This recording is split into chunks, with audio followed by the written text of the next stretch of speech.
Hello বন্ধুরা, কেমন আছেন সবাই? আশা করি সবাই ভালো আছেন। বন্ধুরা, আমাদের এই গল্পগুলো যদি ভালো লাগে অবশ্যই লাইক করবেন আর কমেন্টস করে জানিয়ে দিবেন। চ্যানেলে যদি নতুন হয়ে থাকেন অবশ্যই সাবস্ক্রাইব করে পাশে থাকা বেল আইকনটি প্রেস করে রাখুন। আজকের গল্প love with my better half, লেখিকা সাদিয়া খান সুভাষিনী, পর্ব 11। কার্ডিয়াক আইসিইউ এর সামনে দাঁড়িয়ে আছে তৃষ্ণা। তার শ্বশুরের অপারেশন শেষ, কিন্তু তাদের ভিতরে যাওয়ার অনুমতি নেই। আরশাদ ছুটে এসেছে এই কথা শুনে। তার চুলে দিয়ে এখনও টপটপিয়ে পানি পড়ছে, চোখ দুটো মারাত্মক লাল হয়ে আছে। এই এক সমস্যা আরশাদের, একটু রাত জাগলে বা শরীরের উপর দিয়ে ধকল গেলে তার চোখ হয়ে যায় রক্তবর্ণে। ডক্টর, কোনো কমপ্লিকেশন? আরশাদের কাঁধে হাত রেখে আশ্বস্ত করে ডক্টর জানালেন, চিন্তা করবেন না, আগামী 6-7 ঘন্টায় জ্ঞান চলে আসবে। জ্ঞান ফিরলে আপনাকে জানাবো, তখনই সে দেখে যেতে পারবেন। সবাই স্বস্তির শ্বাস ফেলল। এবার আরশাদ তাকালো তৃষ্ণার দিকে। তার চোখে মুখে ক্লান্তির ছাপ স্পষ্ট। চোখের নিচের কালি জানান দিচ্ছে তার বিশ্রাম প্রয়োজন। আরশাদ এবার তৃষ্ণার বাবার দিকে এগিয়ে গিয়ে তাদের চলে যেতে বলল।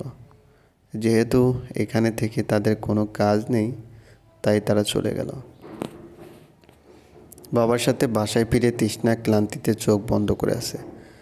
তার নিজস্ব রুমে ঢুকে প্রথমে কোনোভাবে গোসল করে ফিরে এসে গা এলিয়ে দিল বিছানায়। তার চেনা পরিচিত আপন ঘরের চার দেওয়ালে চোখ বন্ধ করে বুকে ভরে শ্বাস নেয় সে। বারান্দায় লাগানো কোনো ফুল থেকে আসছে মিষ্টি গন্ধ। ফুলটার গন্ধ সে চিনে, কিন্তু নাম মনে পড়ছে না। এখন তার উঠে যেতেও ইচ্ছে করছে না। পাশ ফিরে বালির বুকে নিয়ে সে তলিয়ে গেল ঘুমের রাজ্যে। তার যখন ঘুম ভেঙেছে তখন রাত ফুরিয়ে ভোর হবে বলে। রাত 3টে। ক্ষুধার জ্বালায় সে বসে থাকতে পারছে না। ওড়না নিয়ে খাবারের রুমের দিকে গিয়ে দেখতে পায় তার মা ভাত নামাচ্ছে চুলো থেকে। হাত দিয়ে চুলগুলো খোপা করে তৃষ্ণা জিজ্ঞেস করলো, এখন ভাত রান্না করো কার জন্য? ওই যে এক নবাবজাদি আছে না, তার জন্য। নবাবজাদি যে এখন খেতে আসবে তা আপনি জানেন কিভাবে? 25 বছর পেলে তারপর বিয়ে দিছি, নারী নক্ষত্র সব জানি। টেবিলে বসে তৃষ্ণা দেখতে পেল তার মা তার জন্য শুটকি ভর্তা, সজের পাতা ভর্তা এবং গরম ধোয়া ওঠা ভাত নিয়ে বসে আছেন। এমন খাবার দেখে তৃষ্ণার আর কথা বাড়ায় না, চুপচাপ খেয়ে নেয়। খেতে খেতে হঠাৎ তার মনে হয় আঞ্জুমের কথা। আঞ্জুম কেন এটা বলল? সে একবার চিন্তা করে মাকে কি জিজ্ঞেস করবে? আবার ভাবে মা যদি না বলে, রঙ্গান ভাই জানলেই বা কি বলবে। তৃষ্ণাকে ভাবুক চেহারায় দেখে তার মা তাকে উল্টো জিজ্ঞেস করলেন, খাওয়ার সময় এত কিসের চিন্তা? তেমন কিছু না, বলে ফেলো। তৃষ্ণা তখন ধীরে ধীরে মাকে সবটা বললে তার মা বলল, রঙ্গানের মায়ের লিভার সিরোসিস, প্রায় লাখ লাখ টাকার খরচ এই চিকিৎসায়। এখন তারা চায় রঙ্গান সব টাকা দিক, কারণ তার মা বলে, কিন্তু তুই তো জানিস রঙ্গান কেমন, ওর হাতে টাকা থাকে কই? ও একসাথে 50 জন বৃদ্ধার খরচ একা চালায়। ও যদি ওর মাকে টাকা দেয় তবে সেই 50 জন না খেয়ে থাকবে। আঞ্জুম হচ্ছে রঙ্গানের সৎ বোনের চা, তাই সে সব জানে। হয়তো রঙ্গান টাকা দেয়নি, তাই সে এমন বলেছে। একেবারেই দেয়নি। ও ছেলেকে তুই জানিস না, দিয়েছে ঠিকই, কিন্তু কি বলতো, ওদের চাহিদা পূর্ণ করতে পারছে না বলে এত সমস্যা। এক মগ চা হাতে নিজের ঘরে ফিরে এলো তৃষ্ণা। তার শাশুড়ি মা পাশের ঘরে ঘুমাচ্ছেন। নানা জল্পনা কল্পনায় তৃষ্ণা কল দিল আরশাদের ফোনে। বালিশের নিচ থেকে ভেজে উঠেছে ফোন। চায়ের মগে চুমুক দিয়ে তৃষ্ণা ফোন হাতে নিল। কপালের দিকটায় আবেগী ভঙ্গিতে একটু আঘাত করে সে আরশাদের ফোন দিয়ে নিজের ফোন টেবিলের উপর থেকে নিয়ে কল দেয় তার ভাইকে। একবার কল হতেই রিসিভ করে সে। মনে হয় ফোন হতেই ছিল। প্রেম করছিলে? বেশি পেয়ে গেছিস? পাকতে পাকতে ঝোনা নারকেল হয়ে গেছি। তাই তো দেখছি। ডক্টর কিছু বলেছে? না। কোথায় তোমরা? গাড়ির শব্দ কিসের? চা খেতে বেরিয়েছিলাম। চা খাওয়া যায় না? এই একদম চুপ। বইন্যা এখন শুরু করিস না। আচ্ছা আরশাদ কই? কেন, প্রেম করবি? লজ্জা করে না? বড় ভাইয়ের ফোনে কল দিয়ে প্রেম করতে চাস? না করে না, ফোন দাও তো। ওর ফোনে কল দে, আমি ঘুমাবো। রাস্তায় ঘুমাবা? দেও, নইলে বাবাকে তোমার বিয়ের কথা বলবো না। আচ্ছা দিতেছি। তোর জ্বালায় মনে হয় দেশ ছাড়িয়ে চলে যায়। লাভ নাই, লাভ নাই, ছোট সে তরি, তোমার কুকামে গিয়েছে ভরি, বলেই তৃষ্ণা হাসতে থাকে। ততক্ষণে ফোন উঠেছে আরশাদের কানে। সে চুপচাপ শুনছিল হাসি। আসসালামু আলাইকুম। হঠাৎ সালাম শুনে তৃষ্ণা কিছুটা অবাক হয়ে কান থেকে ফোন নামিয়ে নেয়। কল কি কেটেছে নাকি কনফারেন্স হয়েছে দেখার জন্য, কিন্তু না, এমন কিছু হয়নি। পুনরায় ফোন কানে নিয়ে তৃষ্ণা বলল, ওয়ালাইকুম আসসালাম। হঠাৎ সালাম? তোমার হাসিটা আমায় শান্তি দিল, তাই এই সালামের মাধ্যমে চাইছি তোমার উপর শান্তি বর্ষিত হোক। বাবা কেমন আছে? জ্ঞান ফিরেছে? হ্যাঁ, ভালো আছে আলহামদুলিল্লাহ। টুকটাক কথা শুরুর আগে হঠাৎ টুং মেসেজের শব্দ হয়ে আরশাদের ফোনে। লক খুলে মেসেঞ্জারে ঢুকতেই তৃষ্ণা দেখল সোনালি ভানামের মেয়ে আইডি থেকে অনেকগুলো মেসেজ। লাস্ট মেসেজে মেয়েটা আত্মহত্যা করবে বলে হুমকি দিয়েছে। চলবে। গল্প love with my better half, লেখিকা সাদিয়া খান সুবাসিনী, পর্ব 12। সোনালির সামনে বসে আছে তৃষ্ণা। মেয়েটার অবস্থা দেখে মনে খারাপ হয়ে গেল তৃষ্ণার। আপনি কে? আমি তৃষ্ণা, আরশাদের স্ত্রী। আপনাদের ডিভোর্স হয়নি? এখনও হয়নি। তবে তবে কি, হয়ে যাবে, চিন্তার কিছুই নেই। তৃষ্ণার পাশে বসে থাকা তুষার বিস্ফোরক চোখে তাকিয়ে আছে তার বোনের দিকে। পাশে বসে তার বোন শান্ত চোখে কতগুলো বলে ফেলল। এই কি সেই তৃষ্ণা যে রাতের পর রাত পাহারা দিয়েছিল আরশাদকে যখন সে হাসপাতালে ভর্তি ছিল? সেবার আরশাদ ক্যাম্পাস থেকে বন্ধুদের সাথে ঘুরতে গিয়েছিল খাগড়াছড়ি। ফেরার পথে ওদের বাস অ্যাক্সিডেন্ট হলো। আরশাদের পায়ের হাড়ের চির ধরেছিল। হাসপাতালে ভর্তি করতে হয় তাকে। তৃষ্ণার তখন অনার্স দ্বিতীয় বর্ষের পরীক্ষা চলে। টানা 4 ঘন্টা পরীক্ষা দিয়ে সে চলে যেতে হাসপাতালে।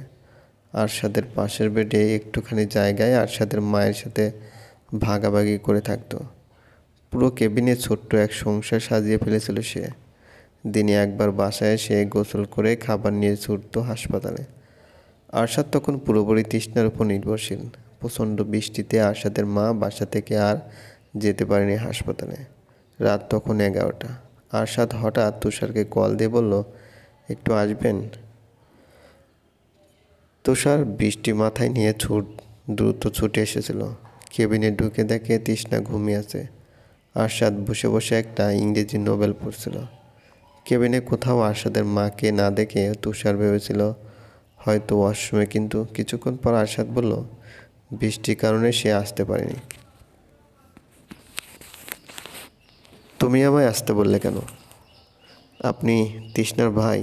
সত্যি বলতে তৃষ্ণার জন্যই। যদি আমি না পারি আমার লোভ কে সামলাতে? এই ভাঙা পানিয়ে মনে শয়তানি ঢুকলে শরীরে অসুরের শক্তি ভর করে। তুষার সে রাতেই, এমনকি ঠিক সেই মুহূর্তে মনে মনে সিদ্ধান্ত নিয়েছিল তৃষ্ণাকে বিয়ে আরশাদের কাছেই দিবে। ওয়েটারের এসে ডাক দেওয়াতে ঘোর কাটে তুষারে। কি চলছে আরশাদ এবং তৃষ্ণার জীবনে? কোনো ঝড় বইছে কি? আর তার সামনে বসে থাকা মেয়েটি বা কে? আজ সকালে বাসায় ফেরার পর যখন তুষার ফ্রেশ হয়ে ঘুমানোর প্রস্তুতি নিচ্ছিল, তখন তৃষ্ণা এসে দরজায় নক করে। তার সাথে যেতে হবে বললে তুষার ঝটপট তৈরি হয়ে নেয়। এত বছরে বোনকে কোথাও তারা একা ছাড়েনি। ভেবেছিল হয়তো কলেজে যাবে ছুটির ব্যাপারে, কিন্তু তারা এসেছে বাসার কাছাকাছি একটা রেস্তোরাঁয়। কেন যেন আজ তৃষ্ণা বোরকা পরেনি। পরনে তার ধূসর রঙের সালোয়ার সাথে লম্বা কোটি, পনিটেইল করে বাঁধা চুল ছড়িয়ে আছে পুরো পিঠ জুড়ে। হাতের ঘড়ির দিকে তাকিয়ে তৃষ্ণা সামনে থাকা মেয়েটিকে বলল, এত অল্প দিনের সম্পর্কে এতটা বিশ্বাস কিভাবে? ভালোবাসার মূল স্তম্ভই তো বিশ্বাস। কিন্তু আপনার ভালোবাসা তো নোংরামি ছাড়া কিছুই দেখছি না। আমি আরশাদকে আমি জানতে ইচ্ছুক নই। তবে শুনুন, মাত্র মাস কয়েকের সম্পর্কে আপনি কাউকে আপনার খোলামেলা ছবি দিবেন, তার সাথে বারবার অন্তরঙ্গ সম্পর্কে বজায় রাখবেন, সেগুলো গোপনে ভিডিও ধারণ করে যদি আপনাকে কেউ ব্ল্যাকমেল করে, এর দায়ভার অন্য কেউ কেন নেবে? আমি নিরুপায়। একজন নারী কখনো নিরুপায় হয় না। আপনার সাথে যা হয়েছে দুজনের সম্মতিতে হয়েছে। সে আপনাকে জোর করেনি। তাছাড়া তার স্ত্রী আছে, জানা সত্ত্বেও আপনি তার সাথে শারীরিক সম্পর্ক রেখেছেন। এর দায়িত্ব আপনার উপরেই বর্তায় মিস সোনালি। আপনি কি সম্পূর্ণ দোষ আমারে দিচ্ছেন? মোটেও না, আমি শুধুই আপনার ভুলগুলো বললাম। আপনি একটা ভুল ধামাচাপা দিতে আরও অনেক বড় ভুল করে ফেলেছেন। আপনার জন্য আজ আমার সংসার নষ্টের পথে। এর দায়ভার কে নেবে একটু বলবেন আমাকে? আপনার স্বামীর কোনো দোষ নেই? আমি কিভাবে ধরে নেব তার দোষ নেই?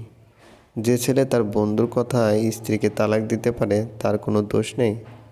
আপনি বিষয়টা বুঝতে চেষ্টা করুন। দুঃখিত, আমার আর সময় হবে না। আপনি সাহায্য চেয়েছিলেন, আপনি পাবেন।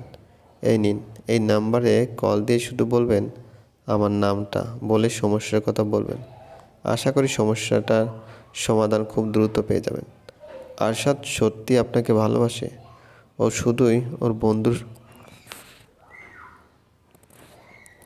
শুধুই ওর বন্ধুর ষড়যন্ত্রের শিকার।